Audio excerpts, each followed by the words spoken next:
welcome. My brother, welcome. Thank you for doing this interview with me. How are you? How you been? I've been doing good, man. Just working heavy, trying to stay as busy as possible. Trying to create as much as possible, and just moving forward, getting ready for this small tour. Amen. Amen. So tell us a little bit about the small tour you're gonna do. It all started out when Josh Smalls. I was creating a book. I Cry Over Spilled Ink, and then Josh Smalls said he was doing a big poetry festival out in Charlotte, and I was like, man, that's dope. I'm coming. You know what I mean? Like right away to support the brother, right? And I was like, you know what? If I'm gonna get on the road, I might as well do it the right way and set up some dates in other places and do a couple of slams here and there, and so you know, I can't wait. So Nashville is first, and I'll be there for a week. I only have 2 days open so far for that, but the first, like, maybe the 19th, 20th, 21st, and 23rd and 25th are filled up full of days of writing workshops and going to talk to kids and um, book signings and things of that nature. So I can't wait. And then it's on to Charlotte, and then South Carolina comes after that. And I'm still putting things together and trying to add a couple of more cities and stuff to that. Wow, look at that, yo. He's doing things, man, moving around, making a name for himself. That's what's up. So as far as the poetry aspect of your life, so here's my question before I ask you this question. Do you consider yourself a poet or do you consider yourself a spoken word artist? This is something I always ask. To be honest, I don't know the difference. I'm a poet, and I'm a poet. You know what I mean? That speaks out loud, I guess. You know what I mean? I don't know what the difference between spoken word artist and poet is. I guess maybe because they perform on stage. I guess that would be, but other than that, though, I'm a poet to the core, and I rather write. I rather write. I rather create. I rather have my head down and come up with different angles for things that you've seen before, or different images of things that you might have seen before in a different way.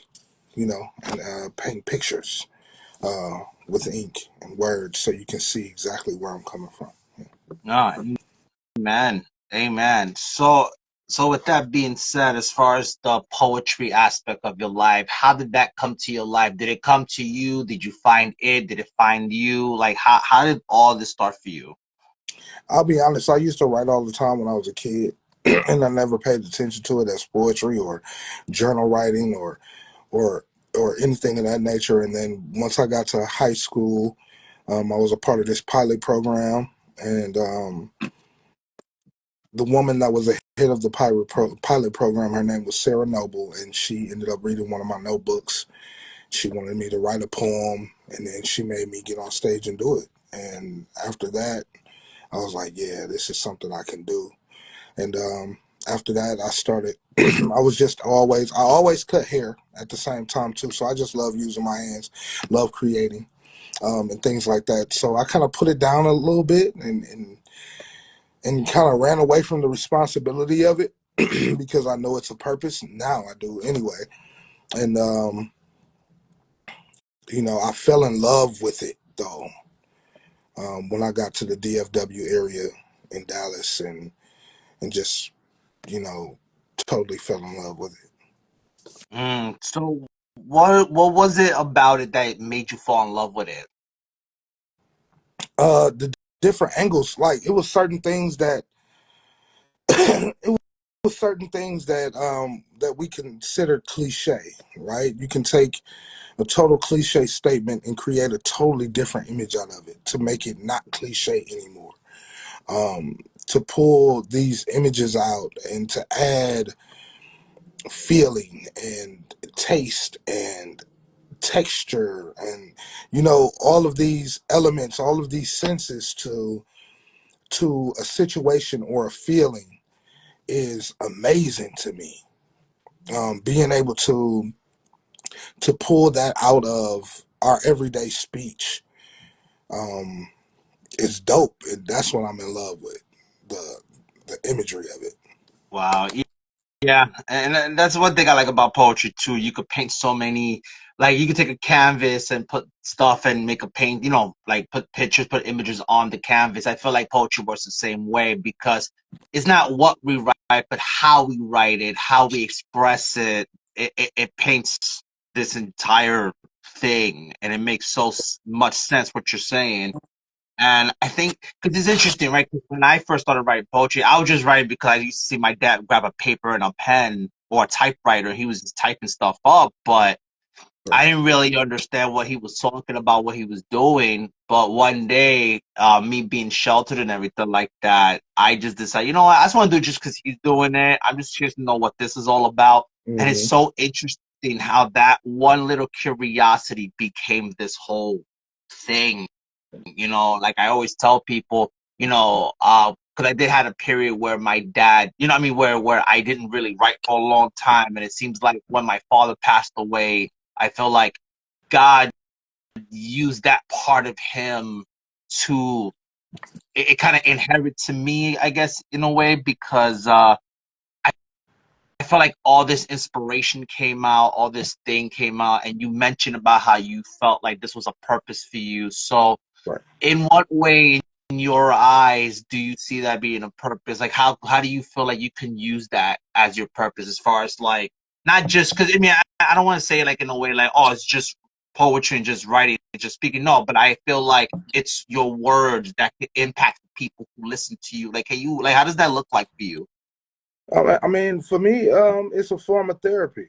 And I think that you can use it as a form of therapy. As a matter of fact, a lot of therapists, psychologists, and things like that will tell you to go and write out your feelings. Go and go and put your things out on paper. And they have this process, right, to where you get a piece of paper and you're in the moment, right, and you write down every single thing that you're feeling. You write down all of the bad things you're going through, and then you burn the paper. You know what I'm saying? And that's so, and it can be so relieving if you really believe in the process, of course. Not saying that anybody has to, but that can be so relieving to someone who's going through turmoil or trying times, because it's like you're burning your problems away. Now you can kind of breathe and think clearly about exactly how to get through these things and use the tools available to help you use those things. So it's a part of that. I think it helps the youth to be able to grow and gain emotional intelligence. I think that it's just imperative that, and I think it's the storyline too, being able to document the things that we go through in everyday life, whether it's new topics or um, trending or whatever. To document the times is important. We lose a lot of our stories that way, and griots always held that together. So I believe I'm still too young to be a griot, of course, Mm. but at the end of the day, because those were the elders of the village, right? So, but at the end of the day, to keep these stories and to keep what's going on and to continuously um, document our history is very, very important, and that's a purpose of mine as well. You know. I love that the history aspect of it because I ain't gonna like when it comes to like my heritage, like I'm Puerto Rican. I don't know. I'll be honest with you. Other than me knowing that I'm a Puerto Rican, I'm a Taino Indian. I don't know nothing else. I'm gonna be honest with you. Right. But I understand now in life since my father passed away and stuff like that. I do understand why it's important to know those kind of things, whether it's your heritage or where your family came from and stuff like that. And I think it's interesting too because I always felt like creativity always ran in the family for me. So it's interesting now. I'm because it's funny because now I'm in a reflective season in my last couple of years where I'm like really trying to understand how to take those things and turn it into poetry. And like you mentioned that you work with kids and you talk about how it's good for the youth. Like, how does that look like for you as far as the youth aspect and how you can use your poetry for that? First off, I'm glad that you asked me that question because this is the thing, right? I go into these into these schools, public schools mainly, um, and I see that a lot of our children within the Black and Brown community they don't read at grade level. Mm, Bottom wow. line, um, you have fifth graders who can't structure sentences. You have fourth graders who can't write their numbers and their letters. You have these children who should be able to, who are getting ready to go on to middle school, sixth grade, seventh grade, eighth grade, who can't comprehend the story that they read or give you a book report, Wow. summarize things of that nature. So even though it's one part of the literary experience, poetry can lend an exciting feeling to for them to want to learn how to read, for them to want to do better in that aspect of their lives, because we might not have to use calculus or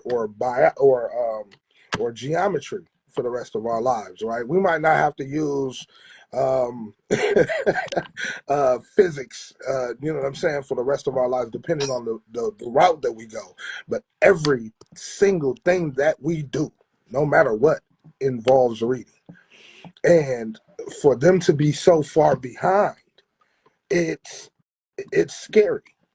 Yeah. So what so my thing is, outside of just the emotional intelligence part of being able to teach them that they can communicate effectively, communicate in a healthy manner, right? With this art form, we can also give them an interesting look or angle at reading and how it can be exciting for them as well. Mm, wow. Yeah, no, you said a lot of stuff there, man. Yeah. It's like you want to do whatever it can to motivate them to want more, not settle for less. And Right. it's like you're giving them perspective of, hey, look, man, we have tools that we can use to create, to motivate, to push forward, to move forward, right? And I think that's what it's too. It's interesting too, right? Because it seems like we've been given the fortunate circumstances to use this, and now we're able to give back to those less fortunate than we are, and I think that's very important. Um, so it might. So I wanted to ask too, why do you think that is? Because it seems like it happens a lot of places in schools too, right? Whether it's where you're from, or even New York, or Jersey, or different parts of the world. Like, why do you think Yeah. that is? Like if the common denominator is okay, we want to teach the younger generation, because I always believe, like, yes, as much as I know, as good as I am at something, I feel like I should always train the generation to be better than me, not because I think I'm not good enough. Rather, hey, it should always be better than us, to improve it, to enhance. But as far as what you were saying, as far as like not being able to read, not being able to write, or to structural or structuralize a sentence, like, why do you think that is? Well, I mean, you have kids, right? Oh yeah, I have one child. Okay, so you know that your kid is a superhero because your kid can do things that you weren't able to do when you were younger. Your Uh, kid can look at the tablet and still be able to keep track of what's going on TV. right. They're able to play the tablet, look at what's going on TV, and then play with their toys and create an imaginative system around their toys and still keep track of the tablet. And in those two things, still keep track of what's going on TV. And then those three things still keep track of what you're doing because they're always in our business, which is a dope thing because they're constantly watching us, right? Yeah. So I think the problem is that the system hasn't changed enough for our kids. We're Mm, still trying to we're still trying to teach them in a world that has changed tremendously, right? We're trying to teach superheroes how to be human, and Mm, that's backwards. The classrooms still look the same way as they did in the 40s. mm. Now just more students. Wow. So at the end of the day, you kind of cripple them because the classroom was developed and the country was developed in westernized education to not really inform our children or really teach them real knowledge. It was to Mm, train them. We needed people for the army. We needed people for the fields. We needed people for warehouses and things like that, right? Well, all of our factories are gone pretty much. wow. Now we need computer techs and people who like to ride a bicycle at the same time as typing typing a dissertation. You know what I'm saying? Yeah. Like we need these things to fully change in order to teach them correctly. So you can't teach. It's a different way from teaching a child from the 1940s than it is to teaching a child in 2024. Right. And that's what hasn't changed. It's within the system. The walls are still gray. The bell still goes off at the same time. We're teaching them more how to live in jail than we are teaching them how to be productive citizens in society. And the teachers aren't getting the help that they need to be able to help them be productive members of society, to help them really learn why these things are important, or giving them the tools or helping them with the tools that they need to be able to rear our child. Our children spend more time with their teachers than they do with us. Mm, So wow. school is supposed to be like a second home. That's why a lot of teachers back in the day used to come from nursing, right? The nurses of the time were the teachers, right? The doctor and the dentist were the barbers. So the nurses and all of that had to be the teachers because these were the people who went and stayed with your child all day long while you were at work doing whatever you needed to do to take care of your family. They were the moms of the home. Wow. So now you don't even have that in the school anymore because we've lost our nurturing, the nurture. Yeah. No. Because they used to call them school moms, right? Or school mom, or that's my school mother, or whatever. You know what I mean? So um, the fact that you don't have the nurturing in the school anymore, the fact that they still teach our children the same way since the 40s, the fact that it's still gray, dim, dreary, and all of our kids. Look at the clothes nowadays. Look how colorful it is. Look how they dress. They wear feathers and fur for nothing at all. So you think they want to go to a gray or beige or eggshell color building with bricks Come all around, on. with the bells ringing at certain times, and this is that and the third. So they're not paying attention. They're disinterested. Mm. They're just Bro, you hit the nail on the coffin. What? Yo. Wow. That's so true, and that's what it is. You know what it is? I was while you were saying that, I kept thinking about Allen Ginsberg back in the day because he did fight for that stuff through his poetry. How because he grew up at a time where it was like the 1940s, 1950s, like post-war, and his thing was, well, okay, yeah, we can teach this, but what about the other stuff that we don't talk about? And for that time, but like the Beat Generation, for that time, that was a little controversial. Like what we talk about now, he was trying to bring that to awareness, and people like him and other people that went with, ride and die with him were trying to fight for the same cause, which right. led to the the hippies era, because without the Beat Generation, pretty much the Beat Generation was the bridge to the hippies era, and then it was the Vietnam and all that stuff. So Right. it's interesting what you're saying because he was kind of trying to express the same thing you just said as well. Because we was talking about the same exact things, teaching the same exact things in school, but nothing was changing. I'm like, okay, wait, but things are slowly, even though at that time it was still kind of black and white, but no, but we could have some color here, and they just were trying to hear at the time. So it's crazy you said that, because that's exactly what it brought me back to.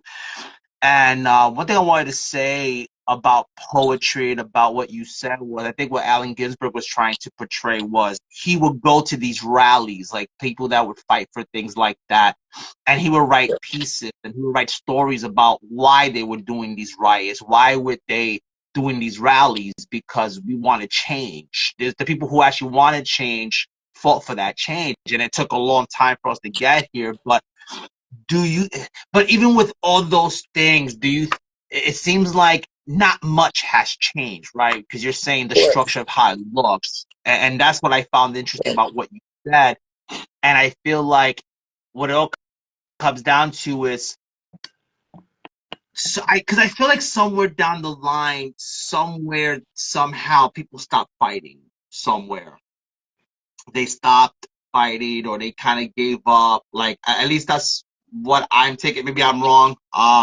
So it's interesting, because if, like, I can tell you, okay, hey, this is sex education, okay, whatever, but my question is, but are you speaking to me in a language that I could understand? Are you reading just off a textbook thinking I'm going to get what you're saying, or are you speaking to me in a way that I could understand, that it articulates me correctly, where it's like, okay, yeah, you understand our lingo, I bet, let's have this conversation. And I think that's the problem too. Everything's all textbook reading from textbook writing on the board, but no Right. one really breaks things down. And you said a lot about the nurture, and you're so right about that. Because can you look into this site and say, yeah, I remember that one teacher or two teachers? No, right? 'Cause I remember that one piece you read in one of my lives. You always talked about the teachers you remember that made the difference in your life, and I feel like we don't have that anymore. Um, Let me touch on this first. You said that you think people stop fighting. Um, you could look at it like that.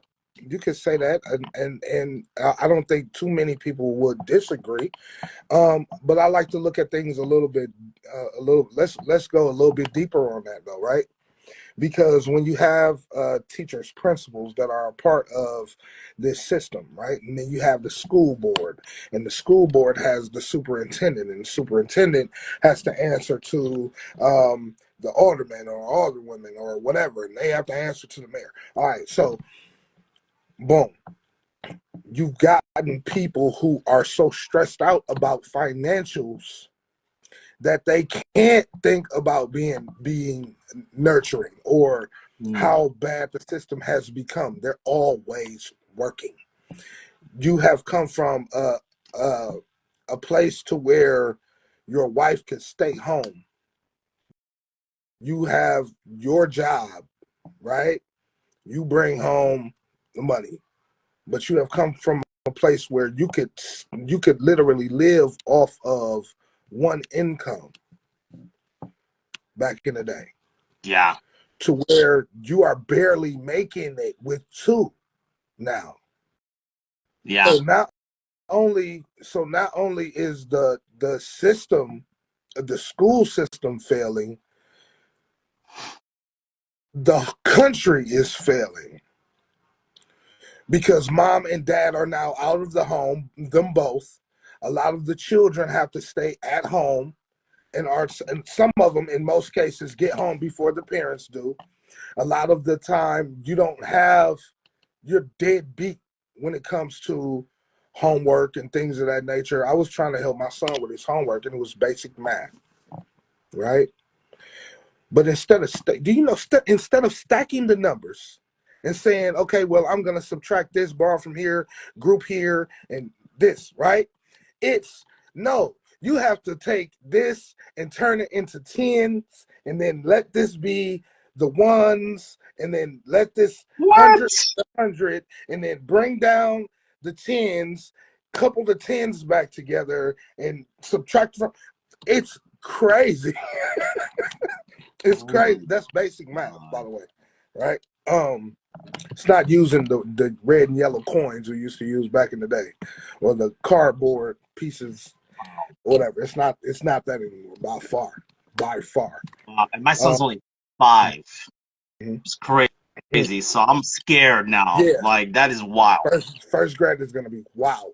First grade is gonna Wow. be. That is damn. That's insane. Uh, so and Wow. they get these things out of these textbooks, and they have to. The teachers have no choice but to, because they're kind of like their hands are tied. Their hands are Wow. tied because if you don't follow the curriculum and you go too far out the way, your job is up for grabs, or you You have know, it's to go somewhere else. that's You know what I'm saying? So I don't think yeah. people gave up fighting. I just think that people are either too stressed out about financial reasons, and when financial things hit, you are your mind is totally blown, because now you're like, okay, well, how are we going to house ourselves? How are we going to feed ourselves? How are we going to stay warm in the wintertime? How are we going to do all of the things that we need to do for survival? There should not be that type of panic, and the teachers don't get paid either. So like that's a Mm. loaded thing. We can go on about these things, right? Because the teachers do not get So let's paid. talk about this. 'Cause let's talk about this. Let's come on, say that right now, because that is, and it's so interesting. Because oh man, back in high school, I saw this. Actually, there was a few movies I saw growing up. One of them was Stand and Deliver, and the other one was Lean on Me. And it's so crazy. I feel like those teachers, what's his name? Jason Scalante was the name of the teacher, and the other one's from Jersey. Joe Clark. I think those are the things they were fighting for. That I felt like, okay, I think if they were here today, they would be like, okay, this is what I'm afraid of. Right. That's pretty much what it came down But to. this is what Because we were that teach, warning you about. They're saying yeah, like because this is I what watched we the were movie and warning said, you about. hold up, Yeah. you don't have teachers fighting like that anymore. If we do, we just don't hear about them these days. But it's like it's so crazy because I always think about Joe Clark, like he fought for more than just, okay, no, dude, we got to make this thing better. We got to have these topics. We got to have like these kids do better, like because it's so interesting. And then with James Escalante, his thing was, okay, no, these kids are worth more. You got to give them a chance. You need a teacher that's gonna motivate them to teach them a topic, teach them a curriculum in math that no one really teaches. I say, you know what, I know I can do it, and he's proven them wrong the first time, first round of test. Oh, they're cheating. Why? Because they're minorities. And then he said, no, you know what, we're gonna prove to you again that they didn't cheat on this test. But Prove you'll them wrong see it again. Walk to the students. right. Where do you see that now? Where do you see that now? Well, I mean, you see it a lot of places, and mainly they're rookie teachers. You know what I mean? Mainly they're rookie teachers, but the rookie teachers are reprimanded because they don't float along with the system. Because to be a teacher, to even want to be a teacher, to begin with, you have to be one of the most special people on the planet, because you're Yeah, walking into a situation. You're walking into a situation that already is unfavorable. You're yeah, saying like, okay, well, I'm going to take this 4 years of school. Then I'm gonna go into a school that I might not be able to stay. All I want to do is change the world. All I want to do is help. All I want to do is be the nurturer. All I want to do is be the change that I want to see. That's all I want to do. So you got yeah. to be a special person to begin with, right? Then when you walk into this situation, you'll find out that now I got to play politics. Now, if I want, now that I have my students, all of my students are below grade, are below reading level. All of my students are below math level. So now I have to find out a way to bring them back up. So now we got to do these tests. But if all of them fail, or too many of them fail, that's my job. I get cut out. I don't get that much time in the game. I don't get that much skin in the game. So what I got to do is cook the books. And Mm, that has to kill the spirit. That's why you get these 10-year, 20-year, 10-year teachers who are like, look, I'm just here to do the curriculum. I'll do whatever I need to do on the outside of that by talking to the parents, by trying to get them involved, but the parents are at work. mm. And it's kind of Wow. tougher than it used to be to get them involved within the school. Say my son gets out of school at 3:30. Nobody gets off at 3:30 in the afternoon anymore. So now he got to go either stay at the school for extracurricular, right? Or he has to go to a daycare. Yo, So that's now you by ain't lying about the time that. he gets home, he's hungry as shit. I'm hungry as shit. We're all tired. A little attitudinal because of the day. Something might have happened, or maybe it might not have happened, but we're tired. Nobody can think or function when they're exhausted, right? Mm, That plays a very big part. So now your whole day is gone, and the time that we were supposed to be spending together, learning together, loving together, teaching, being able to bounce ideas off of each other, and really going through the facts of life, right? Is spent hurrying up, doing homework. Now I'm upset because you were at school all day and you didn't understand what the teacher was saying. So now you don't understand what I'm saying. mm, So now I'm upset with you and the school. The child is upset with me and the teacher. And it creates a volatile situation. And it's not helping anyone whatsoever. So my thing is if they start, instead of picking these companies that come into the school to play rock, paper, scissors, mm-hmm. you know what I mean? That come into the school to play rock, paper, scissors, or dodgeball, or bicycling programs and all this other shit that they don't need. They need to start bringing in poets on a regular basis, so we can get them interested in reading, interested in math, interested in STEM programs and things of that nature, because we know how to write about these things. Our mind goes further than just writing a book, than just getting on stage and screaming our eyes out and crying and making people feel. Our minds go further than that, because these are the things that we saw that we needed. Mm, mm. Damn, bro. Wow. Just give me a second, because you left me speechless right now, because everything you said was so true. And it's like, it's interesting because my brother, he lives in Texas, so he used to teach. He doesn't teach anymore, but he would say that one thing he's learned about how, because he unfortunately he was put in a school that was, they say they want to help the students, but then he would tell HR, he would do all this stuff, and nothing was happening. But one thing he realized, these kids are going through a lot, right? 11, 12-year-olds, they're going through a lot. You talk about stuff like, oh yeah, I hate my dad because my dad's not around because he cheated on mom, or like he's hearing stories like that, and he was like, Right. damn, like, what's going on here? And then Or my wife, you break into those things where you do get the one-on-one with the child, and he says, I saw my cousin get killed. mm-hmm. My mother So just got beat up last night. yeah, I had and to run away from the house and sleep at my cousin's house, so that's why I'm wearing the same thing today. yeah, no, and it's true what you're saying, because my wife, she also works with kids too. She works ESL with first grade, and the stuff she'll tell me sometimes, I'm like, damn, babe, that's crazy. I mean, because me and my wife will look like, yeah, like my son's speech delayed, but I'm like, yeah, but these kids have it worse than we do. Like, this is crazy. Like, why these? And it seems like these parents are so careless. Like, with these kids, and, oh yeah, just put them here and that's it, no big deal. She said that, and she'll tell me, no, these are kids that legit need special needs, but their parents are so like, I don't want to say ignorant, but they're too like, oh no, he doesn't need that, he's They're fine, too kind of thing. Like, no, prideful. you're neglecting. It's You're called neglecting. prideful. Wait, say Yeah, that it's again? called being prideful. It's called being prideful. It's called saying like, oh man, if I like, because it's so okay. First of all, you got kids raising kids. There are no grandmothers anymore. The grandmothers are in the club, right?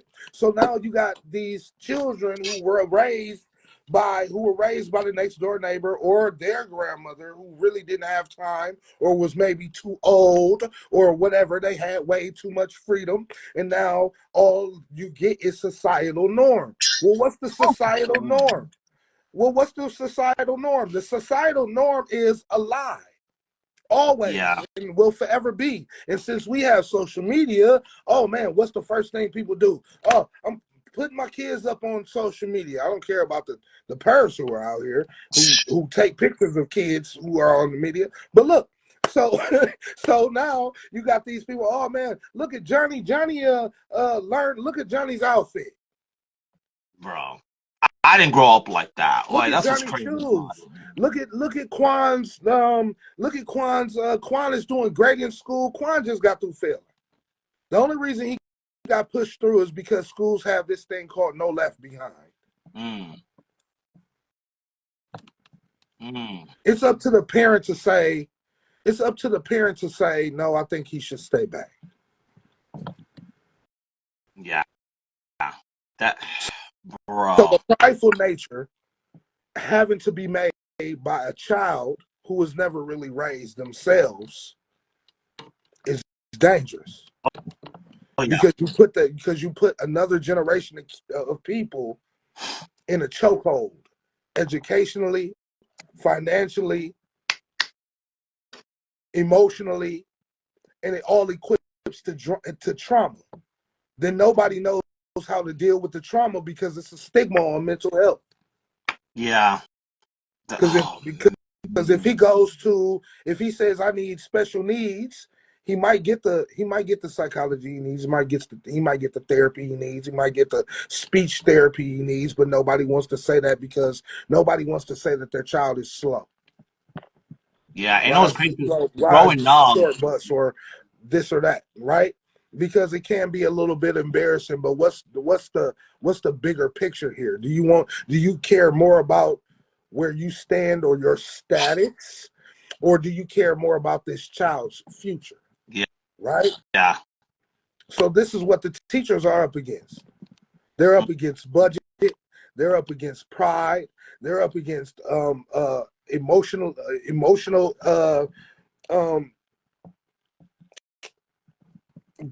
the lack of emotional intelligence, I would say. And they're up against a system who won't allow them to move past the curriculum that was already set. Mm. Wow. So our kids are up against a lot. Yeah. Damn.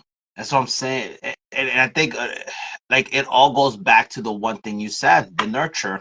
Let's just be honest, right? Like, I remember some of my teachers, right? I had a music teacher. I remember Mr. Marcus. He's the one that introduced me to a lot of the songs I listen to today.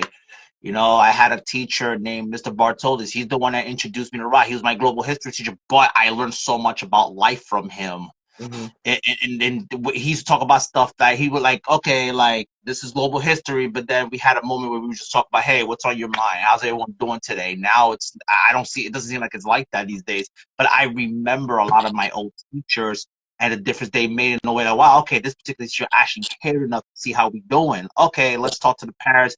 What can we, what's the resolution, all this other stuff, and doesn't seem to happen these days. It's like the nurture aspect of it is what it all boils down to. I think it's just sad. Like this is what it comes. It's sad that this is what it's come down to, you know. And I think what you're doing, it's important. They need to see that hey, there's a brother right here. Hey, he knows what he's talking about. Let's listen to this guy. And I think you could be that voice of the voiceless in these younger generations. Let's be honest. This generation is not where it needs to be. You know, I mean, at least I didn't grow up like that. Like, if I was doing horrible in school, my father would let me know. Like, he would discipline me, however it was, but it humbled you to be better. Like, you know, like to me, even though I felt like I was operating out of fear, but in reality, it was just the way he disciplined us that made us feel that way. But I realized, no, but I needed that to help me understand why I needed what I needed. You know, especially Hispanic culture, like there was things they just didn't play with. And it's like Yeah. now it's just I feel like civilizations lost their sense of identity to the point that now everything is just, oh, let's just accept everything, that's it. And I'm just like, yeah, see, that's a problem though, because It's a you have problem a with 10-year-old that don't it's understand and yeah. you're telling him it's okay to wall out, but he's not really understanding why. Or if you say, okay, don't do this, why? Because I said so, you're not teaching them anything. What are you teaching them? Mm-hmm. No. It's mm, yeah, this is Yeah. so I wanted to Every talk about your topic. workshop. Talk Yeah. to me about the workshop a little bit. Like break that down. Like what do you do with your workshops exactly? Like what are you providing and all tell me all that. Uh First, I had to kind of shut it down for a little while, but it will be back. But I can tell you that this is the most excited I've been about pretty much anything ever, right? Because it's for whoever you are, no matter what level you come in as far as poetry. I feel like you can learn something from it. I feel like that. I feel like it's an open door to being able to open your mind and see things from a different perspective. We went over certain things, and small things can be huge, right? Let's just pick literary devices for a second. Alliterations or what have you, metaphors or what have you. Let's go down that rabbit hole of how to add the rhythm, add some bounce and some feel to some breath to that piece. Let's go down the synesthesia lane. Let's add smell to this stepped on metaphor. Let's add texture. Let's add, something that will give the image legs and make it walk. And if you close your eyes and you could really see what I'm saying. I'm not trying to spoon feed you anything. You know what I mean? And the best thing about it is that I never give anyone a line to put in their poem. I want you to do that on your own. I want you to sound like a better you every day. I want you to be you, a better you every day. And because that's all I strive for. I don't feel like I've gained the I don't feel like I'm at where I want to be. The end, the crescendo, the big bang. I haven't gotten there yet. So like just and I don't think I ever will, because like I think my imagination is just extremely too huge Yeah, there's for me to, you know nothing what I wrong mean, with that. for me to ever reach where I really want to go. I'll probably pass away and never gotten there, but I'll be something great. You know what I mean? And that's all I ask for anybody whoever comes to the shop, who's serious, who wants to do this thing for real. Because I take this thing personal. I take poetry personal, extremely personal, because I know that this is my purpose, and I know how many tentacles lead from this one genre of life. You know what I mean? Just being able to help people better their art is a wonderful thing without wanting them to sound like me. I don't want you to have to want to sound like me. I want you to sound like you. Paint that picture in the way that you want to paint that picture. But these are the tools that you can use, you know what I mean? Like, and just be able to flesh out your own thing, flesh out your own right. Let's talk about it amongst ourselves. Let's powwow. If you don't understand it, maybe somebody else can explain it in the workshop better than I can, because I only know how to explain it this way, because this is how I see it. But maybe they see it the way that they need to see it to be able to explain it to you. So it's an open forum of just awesome people getting together and writing their hearts out and doing different things um to sharpen their iron and better their craft. Mm. You said something very interesting. How you feel like your imagination is too huge. I think, this is my honest opinion. I feel like through Christ, all things is possible. That's how I Fact. feel. Like I really Hey, believe it's hey, possible. I hey! believe Look, in that. I do too. I do too. I do too. I just, but I'm human.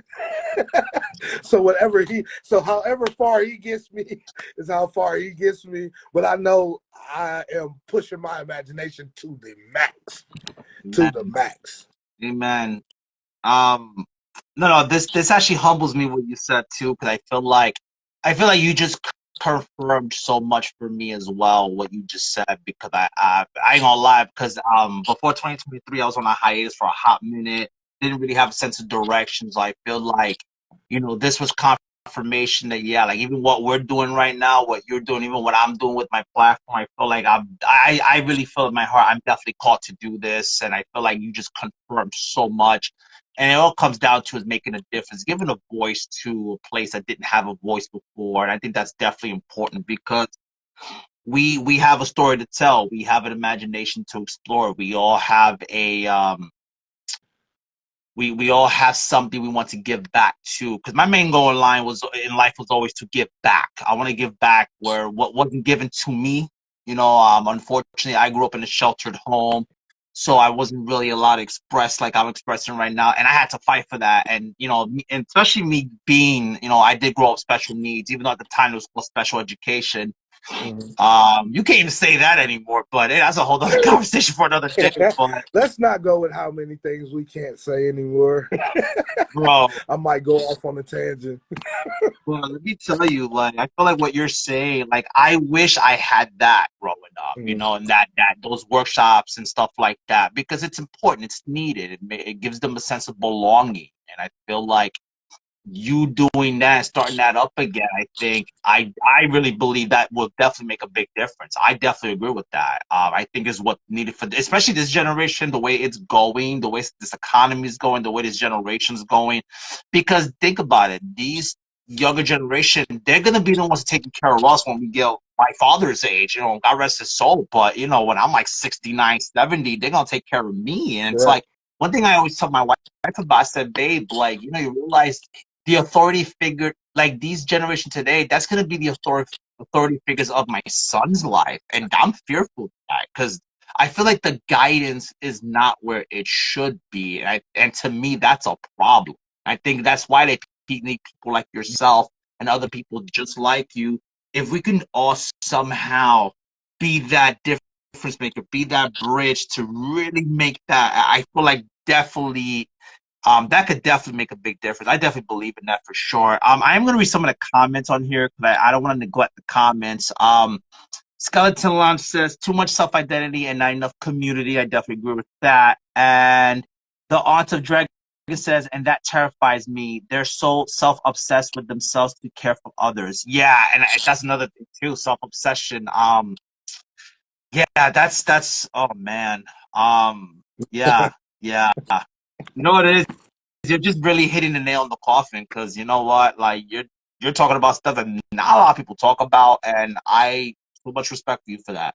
And I thank you think for trusting me on my platform to talk about that because that's serious. What you talking about?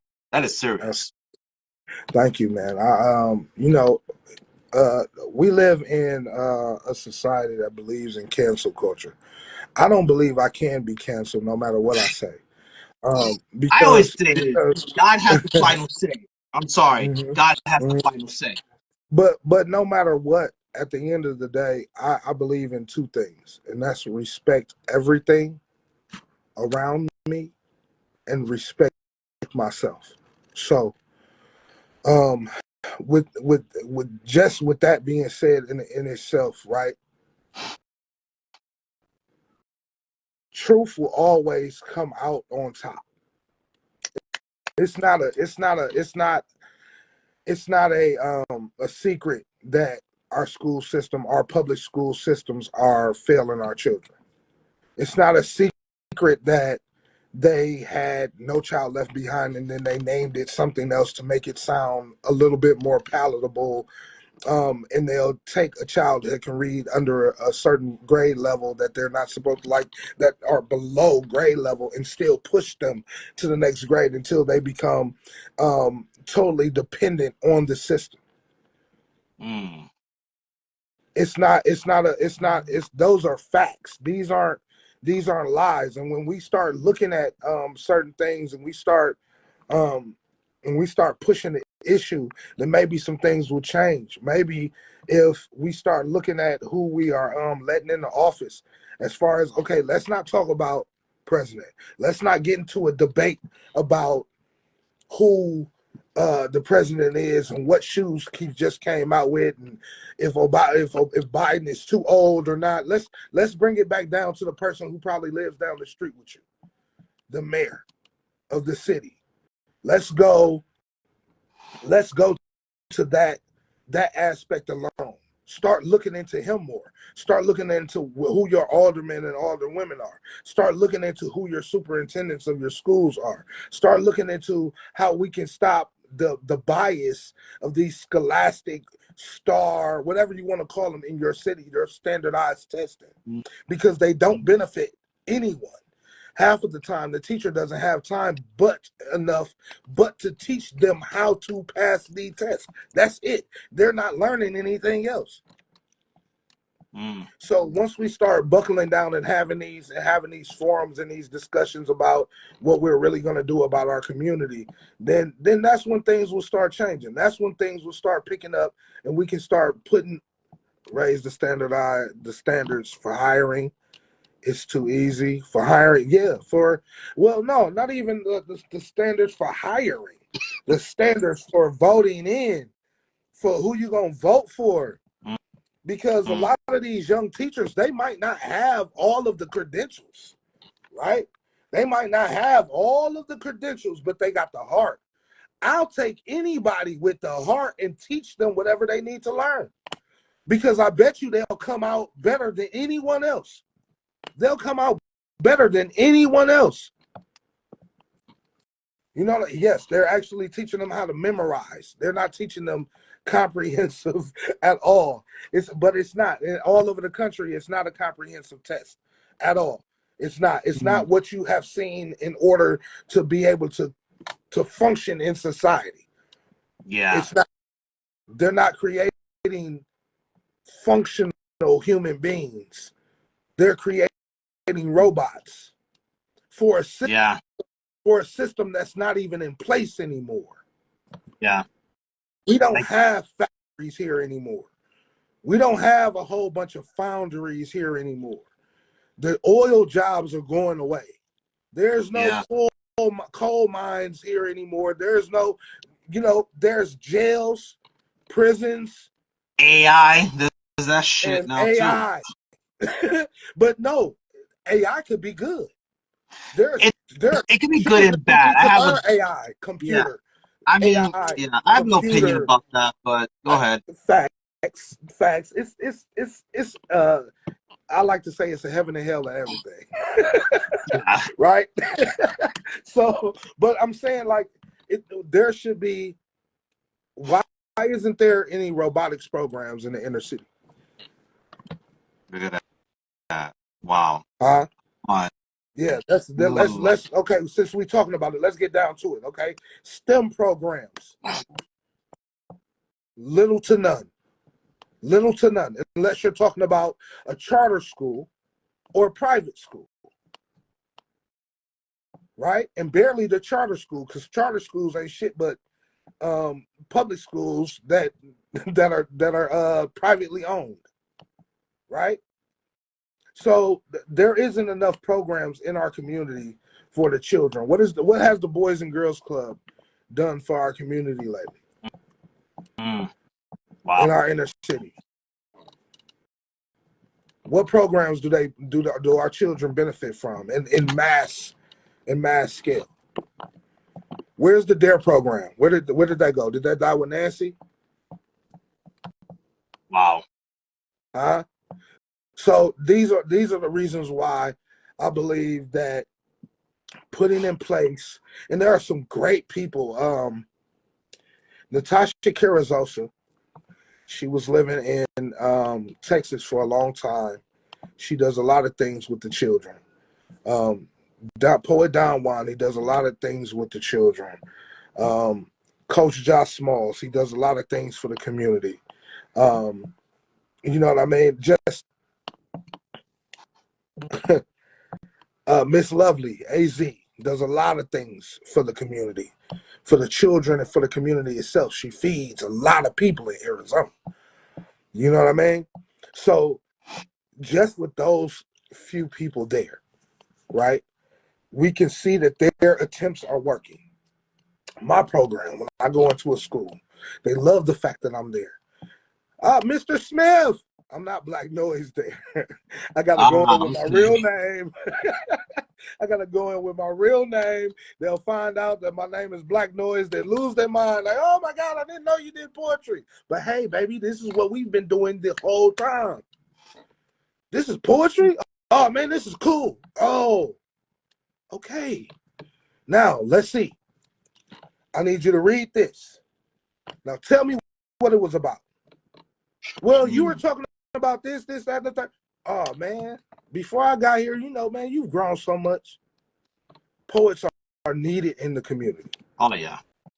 Absolutely. Poets are needed in the schools. Art is needed in the school. Music is needed back into the school. Intelligence comes from creativity. It's Yeah. birthed there. That's where it's born. Yeah. Mm. Damn. And more Wow. conversations like this need to be had. And I know it's kind of like only one sided right now because we're doing an interview, but I would love to have conversations like this on live to where everybody can go ahead and chip in, throw in their 2 cents. Let's have conversation without arguing, and let's put together some things that Mm. we might be able to do across the board because using this platform, right? We get to talk to people city to city to city, state to state to state. Yeah. Think about that network line that we have built since COVID started. Mm. Wow. You just gave me an idea for an unraveled conversation, so thank you. Man, how We'll many talk about children it in can the we DMs affect? because we're always looking for topics. So Right. we'll talk in the DMs later because this is good stuff right now. You're talking about. I'm just listening to everything you're saying, man. That's why I'm like, yo, I'm gonna let you speak because let me tell you something. I'm learning. It's like I always say, every time I do these interviews or anything like that, I'm learning from you. You're teaching me. I'm just here to listen. Absolutely, man. I just that's something that I'm very passionate about. Teaching, being a mentor, um, helping my brothers and sisters move along. I don't care what color you are. It is what it is. But are we like-minded? That's all that matters to me. Are we moving Amen. forward? Okay. Do you want to move this way or do you want to move this way? If you want to move to the left and then we are all going toward the same goal, fine. I have no beef with you. Let's get there. You don't have to take my route. I don't want you to have to take my route. You take your route. Let's still meet up at the end and really affect some change. Amen.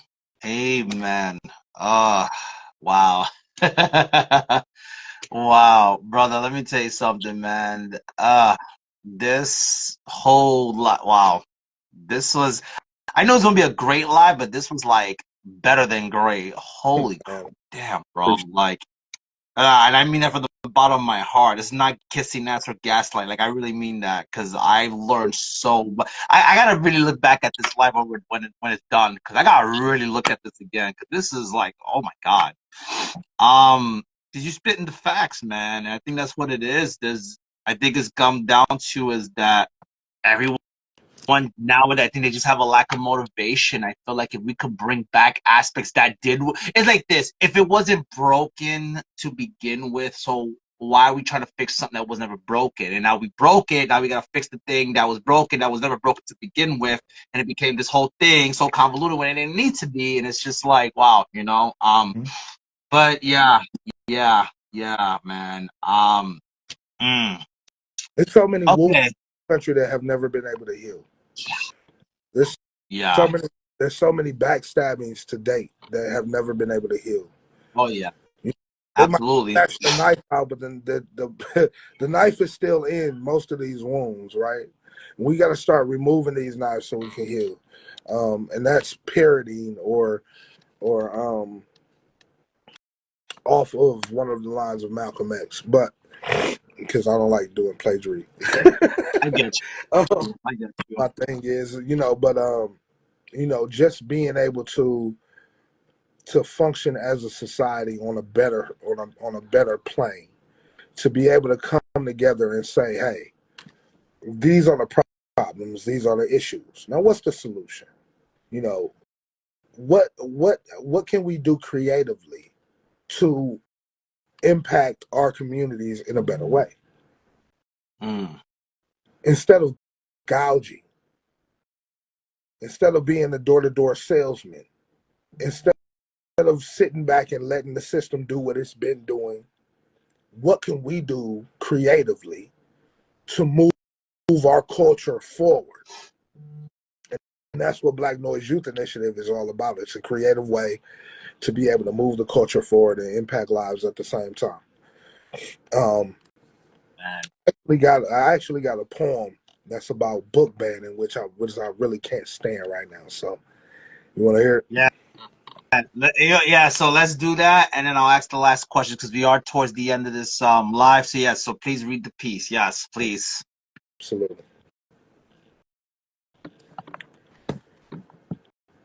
The ALA's Office for Intellectual Freedom reported 695 attempts to censor library materials and services and documented challenges to 1,915 unique titles between January 1st and August 31st of 2023. Is this how lips lock? Get shackled to melancholy, hog-tied to remedial, got caught kissing First Amendment red tape, how ink becomes weary of readers, shies away from teaching cursive, no signatures needed on pages that'll be written out of history. This is how they got away with naming my people bywords, erasing language, legacy, lineage, life, and land, L's lined up to end in loss of identity, losing the locations where our beginning ribs first wrote us into existence, made us forget where Eden resides, must have changed its name to Negro, Nigger Island, Colored Bay. This is where melanin crumbles from the deafening, cracking cringe of colonial greed. Makes you wonder if it was swallowed by the Black Sea, how these bones have no country, just be called black, sick of being attached to escape swimming, labeled super criminal, thug, African American, Africanus, and Vespucci branded on our backs like Greek letters and old plantation stamps. Where do we really come from? A plague of a question, an epidemic of filed away reality without a vaccinated answer morphs into a spinning compass that only stops its rotation when pointing back to missing feet in Jamaican caves. I guess this is why I write. Every day I fight to be immortal, have to be accountable, be diligent, punching this clock with purpose, brewing this ink in my veins, waking up with the intent to grab my pen, keyboard, recorder for these thoughts, shaking this voice into convulsions of truth and vivid light, whipping these fingers to build dreams to fruition, writing in the direction of forever, the altitude of free, choking out any excuse to dispute this word, to find the end and then surpass it. I'm trying to make this time count, push it beyond the limitations of this life to show our children that their voices have meaning, no matter how many try to censor their truth. Funny how as the vulgarity of music increases, the more they try to rewrite history, from novels to textbooks, using trap and drill to silence facts and unity. Radios and television aren't even censored anymore, with the exception of fuck. I guess fuck is worse than throat babies and truffle butter. Sarah Bartman must be ashamed watching WAP drown out morality, values sleeping with the fishes. Must be the reason I write.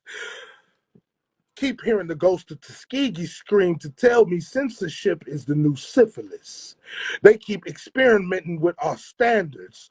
Wonder if James Baldwin is rolling over in his grave, wishing he never came back to America, or if he was writing so that my pen could work that much harder against these injustices that set out to murder free thought, free speech. Must got a target on its back, must have been hit with the three strikes law, lethal injection in the neck of unpopular opinion, sick of being told shut up or die, silence or bondage. Writing has turned from literary expression to throwing bricks at the jail. Well, I guess it's always been this way, poet versus oppressor. We say we write to bring love back to life. They say we commit treason. Pens full of biochemical warfare. Winner of game is who gets to write the narrative first or who owns the distribution. I guess I better put these feet to work. Can't give their eyes a break. The difference between right and wrong is not which side has the most money. Won't spend another dime to see the future fail. Be damned if another coin is used to fill the pockets of distraction. Paying attention even if it costs me my life. This is why I write until fingers swell and carpals collapse under the weight of our voice. Peace. Wow. Wow. Oh, wow. Oh, oh. yeah, Magnus. Yeah, I agree.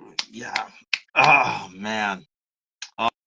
Oh, you gotta let that sink in for a second, man, because there's so many things you said that, you know what really caught my eye? You said that censorship is the new syphilis, bro. I never heard of that. I've never heard that in my life.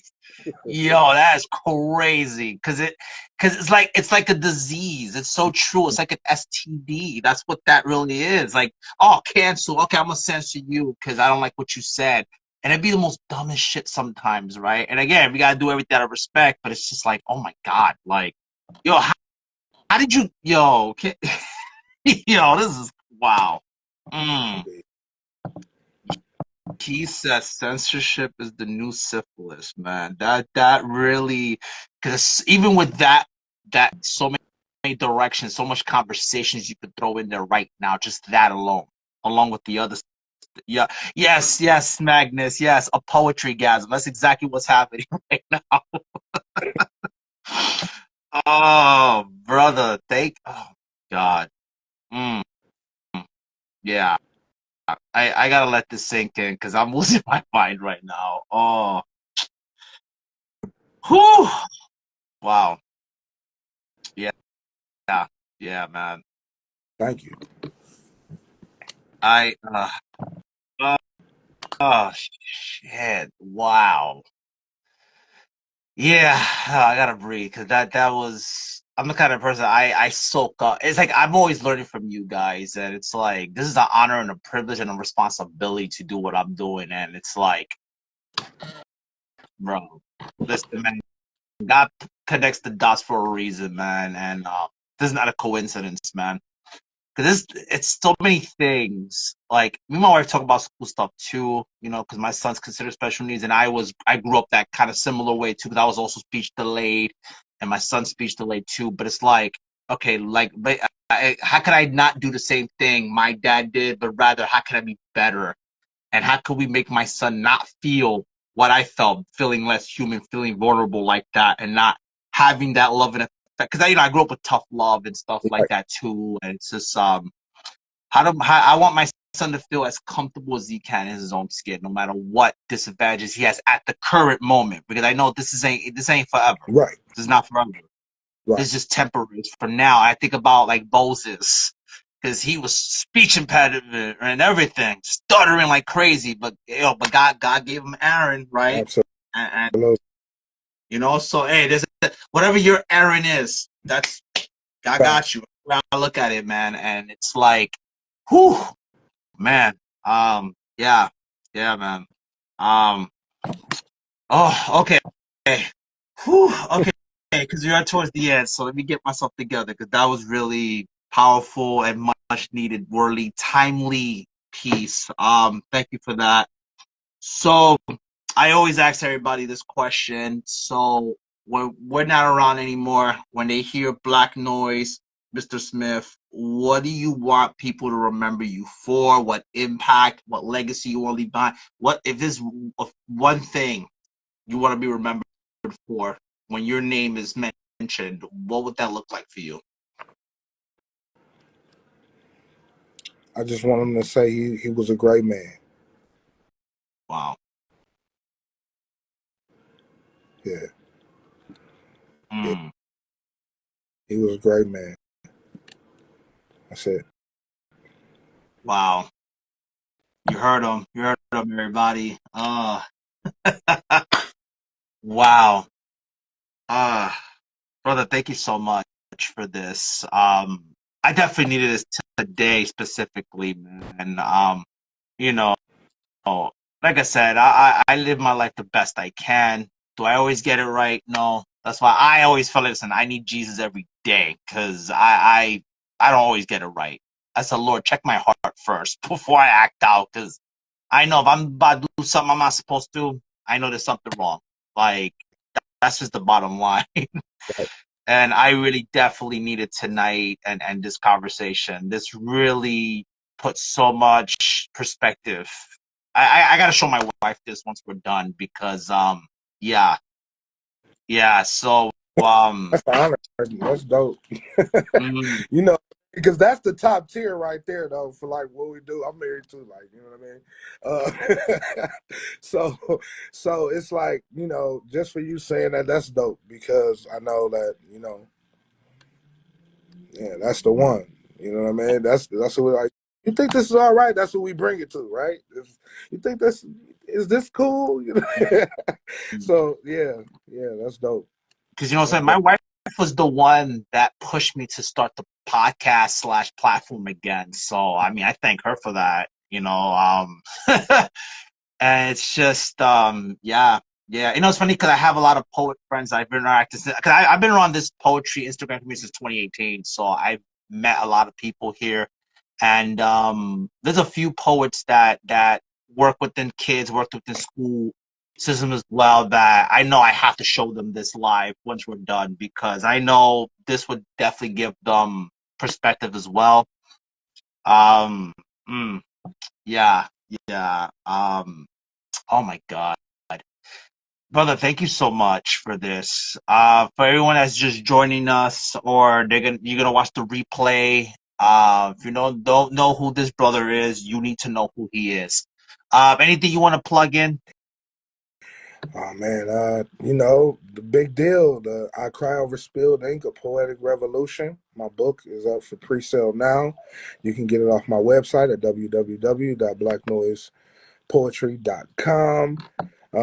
It is available. I can't wait until it comes out. I think I might move up the release date, because I'm so excited.